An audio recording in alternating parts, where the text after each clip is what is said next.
Herzlich willkommen zu einem weiteren Video. Heute bauen wir ein Tempomat in unseren T6 ein und dadurch bekommt auch gleichzeitig noch die Multifunktionsanzeige. Let's go!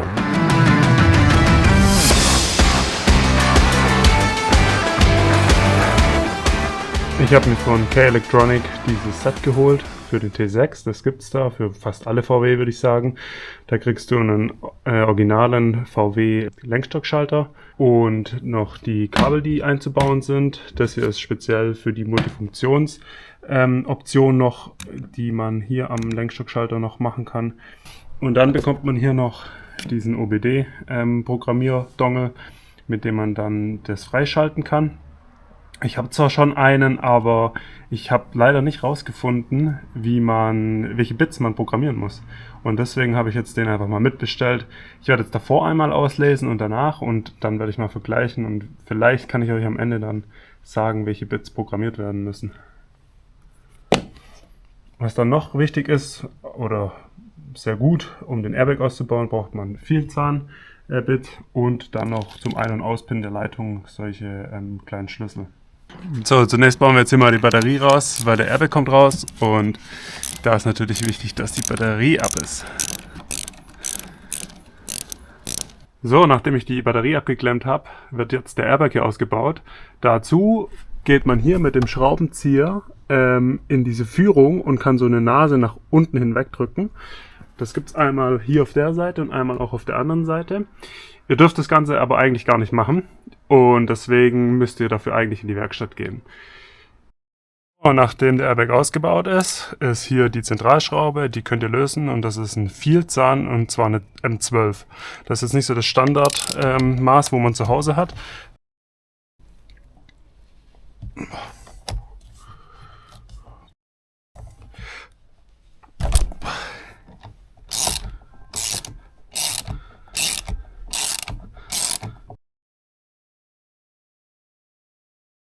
Und zwar macht ihr das Lenkrad am besten schön gerade und markiert euch noch mit einem Marker, wie es draufsteckt. Und zwar, ich markiere mir das hier. Man sieht ja hier auch schon so eine kleine Not. Ich hoffe, man sieht es auf dem Video auch. Wenn das Lenkrad auch gerade steht und die Reifen hoffentlich auch, perfekt, dann könnt ihr das abnehmen und beiseite legen. Als nächstes muss jetzt hier die Verkleidung von dem Lenkstockschalter ab. Dafür ist hier dieses diese Ledereinfassung und da führt ihr schon so zwei Nasen, die könnt ihr einfach hochdrücken und dann habt ihr das hier in der Hand. Und jetzt könnt ihr hier hinten das erst hinten hochdrücken, dann habt ihr es schon fast und dann hoffentlich hier vorne einfach weitermachen.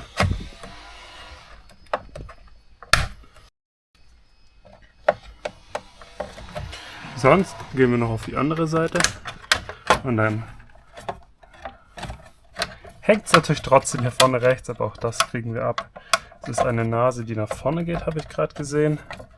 Das heißt, ein bisschen spielen oder das hier nach hinten drücken theoretisch.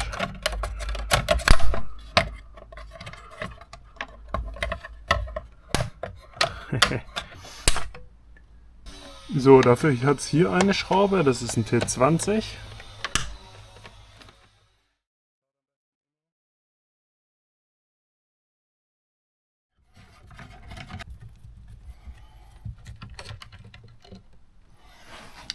So, und dann hat es hier unten noch ein T25.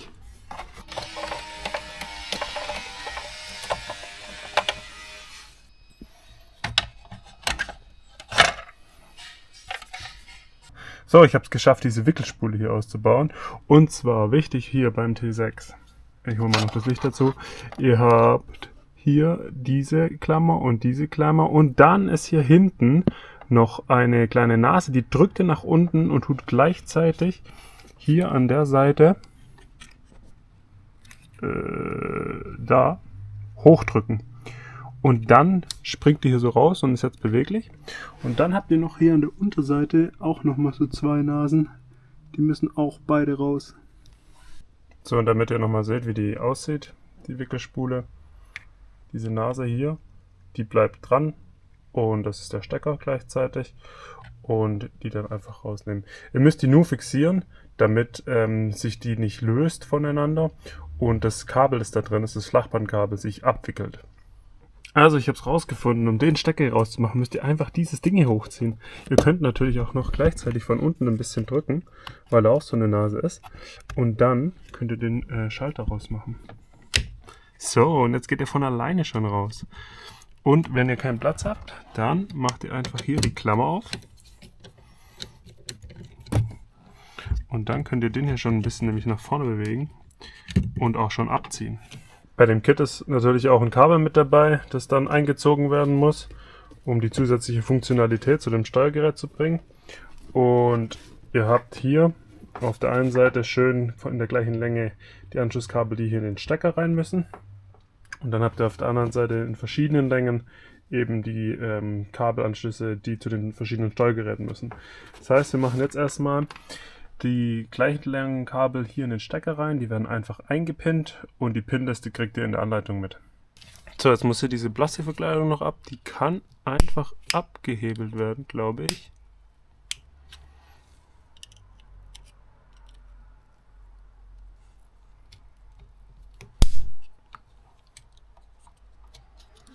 Genau, nach oben hin. Und jetzt kommt ihr auch wunderbar rein, um die zusätzlichen Kabel einzupinnen.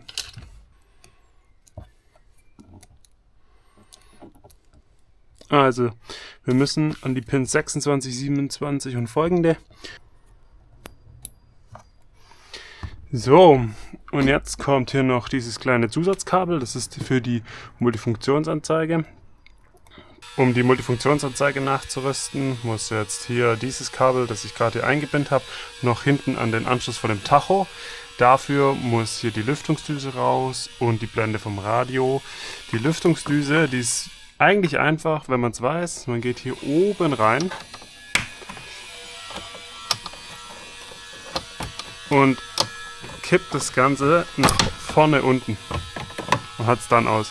Also hier sind die Nasen. Das muss man halt wissen. So, und das Radio ist auch ziemlich easy eigentlich.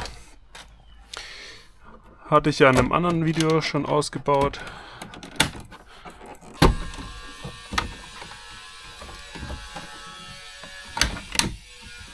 So, und das geht so nach oben hinweg. Dann jetzt hier zur Seite. So, jetzt schauen wir uns das mal an. Die Verkleidung hier. Und hier scheint mir auch einfach nur geklipst zu sein. Probieren wir direkt mal.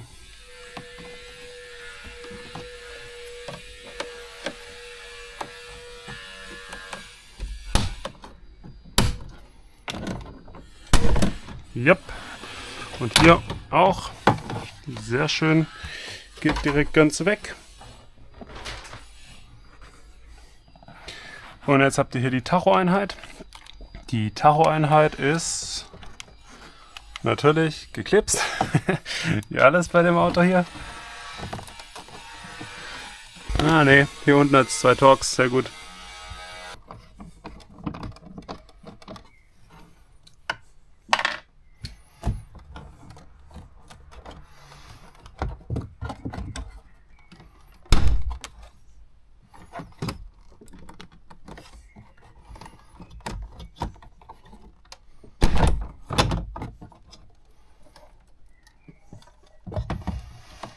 So, dann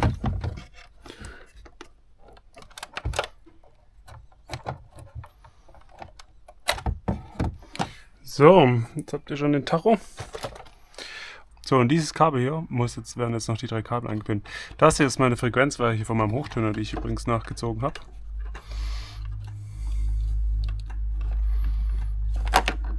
Die können wir mal hier gleich noch ein bisschen fixieren, würde ich sagen.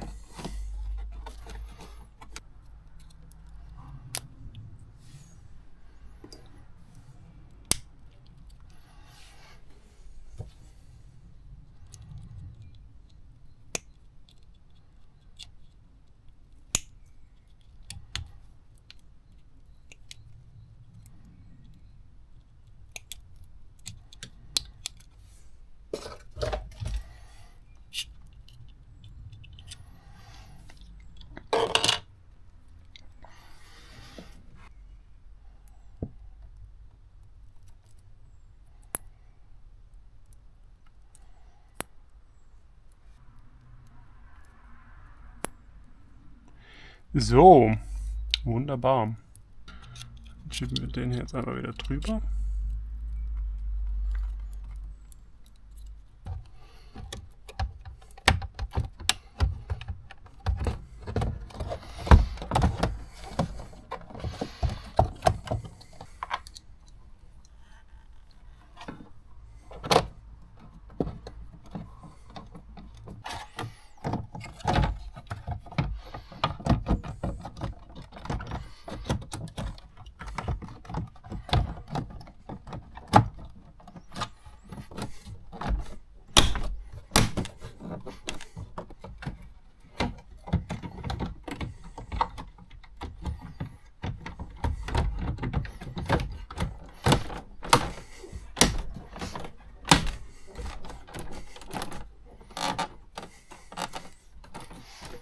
So, das wäre es gewesen soweit für die Multifunktionsanzeige.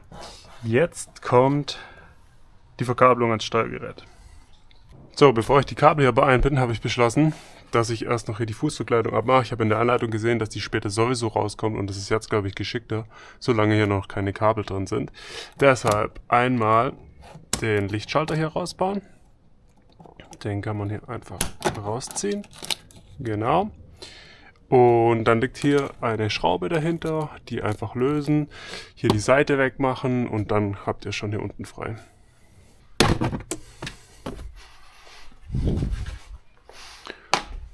So, hier habt ihr jetzt die beiden Stecker in das Zentralelektriksteuergerät. Dann nehmen wir jetzt zuerst hier den rechten ab, das ist B, und danach den linken und da werden die Leitungen eingepinnt.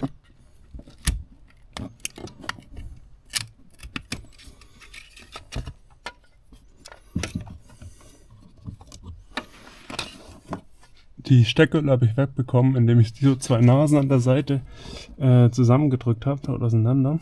Und dann könnt ihr den einfach absliden. In den Stecker B kommen jetzt diese 4 Kabel hier. Dann haben wir hier noch das graue, das kommt noch in Stecker A. Und dann noch ein längeres grünes. Das kommt in den Motorraum zu einem Relais. Und da kann man hier, man sieht hier mal ein bisschen Licht, hier oben durch diese Tülle gehen. Da. Da, jetzt sieht man sie.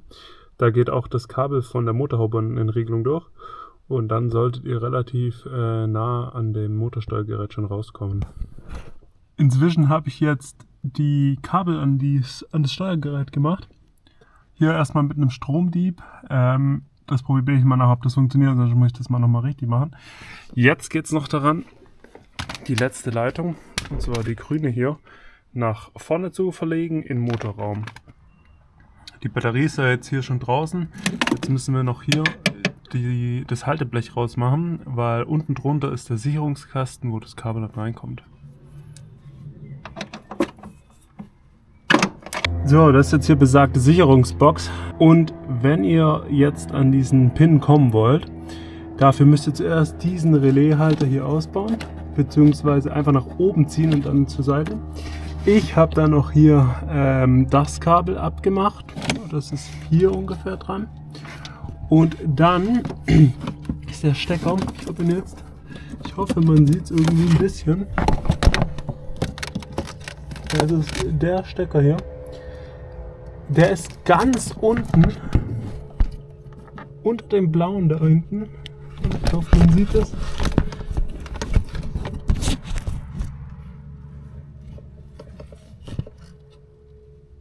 Ja, schwierig. Der ist auf jeden Fall ganz unten. Jetzt sieht man den blauen Stecker. Ich werde ihn markieren. Da ist er. Da ist er drunter. Den dann ausstecken. Hier in der Mitte ist nochmal ein schwarzer Stecker. Der ist es explizit nicht. Es ist ein hartes Gefummel, kann ich euch sagen. Ich habe das grüne Kabel jetzt einfach hier durch die Tülle von der Masseleitung mit durchgezogen. Das ist das hier nämlich. Das grüne Kabel. Gehe jetzt auf den Stecker. Und der Stecker selbst, hier, der hat hier so einen lilanen Verschluss. Den müsst ihr 1 mm ungefähr zur Seite drücken. Dann ist es quasi entriegelt. Dann könnt ihr das grüne Kabel hier reinmachen und dann wieder verriegeln anschließend. Jetzt ist die Batterieträgerplatte wieder drin. Jetzt kommt gleich die Batterie rein.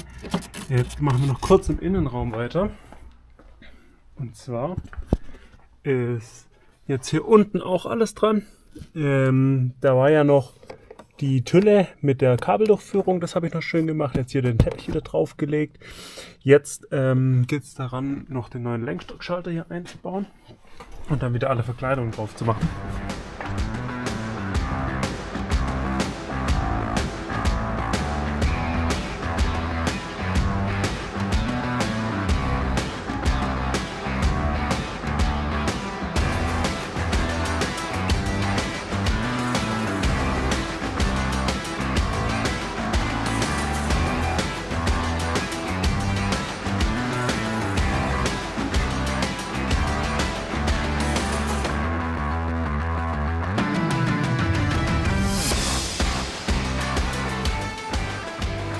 So, jetzt ist die Batterie auch wieder drin, alles angeschlossen. Jetzt geht es dran, ihn zu programmieren. Dafür, wie gesagt, ist dieser Dongle hier schon schön mit dabei. Und das zeige ich euch jetzt. Also ich habe den OBD eingesteckt. Jetzt öffnen wir mal die App von Kay Electronics. Dann gehen wir hier auf Freischaltung starten. So, und wie ihr seht, die Funktion, die bereits hier schon hinterlegt ist die Geschwindigkeitsregelanlage im Blinkerhebel, die wir nachgerüstet haben, also Tempomat. Da klicken wir jetzt drauf und tun hier auf Ausführen klicken und jetzt wird es programmiert.